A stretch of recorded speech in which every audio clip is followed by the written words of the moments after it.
迄一间细细间啊，迄个槟榔塔吼。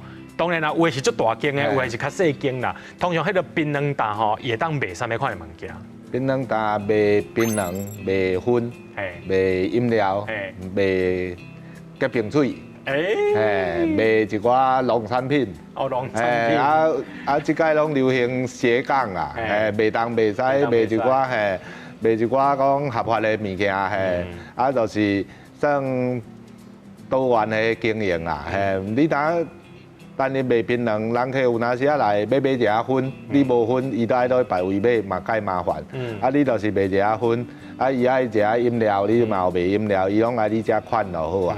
系啊，你今日你讲你厝位有种茶米，你嘛会使兼卖茶米互伊，伊有咧泡茶，也是讲伊今日伊就有咧煮三顿，卖一寡笋啊，卖一寡青姜，互伊当去好煮，老姜母，啥物好煮，这就是槟榔塔的功能啊。比如讲为厝边头寄一寡物件，伊有可能寄一寡水产，寄一寡啥无人得咧，伊就叫伊寄来你遐，做一个像转运站啊咧，互一个方便的所在啊。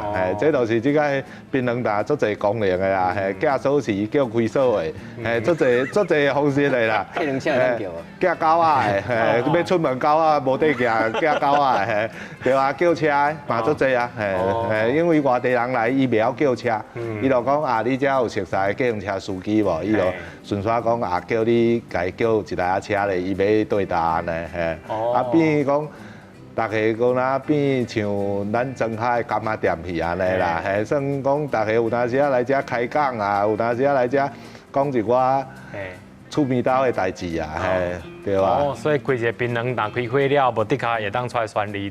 搁较古早进前啦，嘛无偌古早，可能10几年前，槟榔塔还佫有咧卖高速公路的票。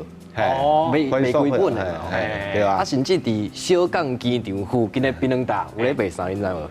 回程机票，对啊。回程机票，伊回程机票嘛有迄种几本的卖互槟榔塔，槟榔塔佫卖要去坐回程机的人，因为古早无高铁嘛，你要台北高雄上紧的方式就是坐回程机，迄阵啊回程机票足俗，去槟榔塔买佫愈俗。是哦，伊有下抽啦，伊会互伊一寡好抽啊咧。原来是安尼。多元啦，因为槟榔塔吼，大家拢会感觉讲，你槟榔塔逐工拢伫遐经营足方便的。你有当时你讲我今日要出门，囡仔无揸锁匙，我把锁匙寄你遮，囡仔等下当来遮举。拢变一个讲厝边头尾拢会相信你讲你自透早就开到半暝啊，因为你无可能。无开啊，伊就拢像一个算转运站啊咧啦，足侪物件拢想着讲来寄你遐，你槟榔塔本身冰箱都足侪台，足侪冰的啦、冷冻的物件拢摕来你遐咧寄冰，先放你遐，后等一下咱食来摕走啊咧，对吧？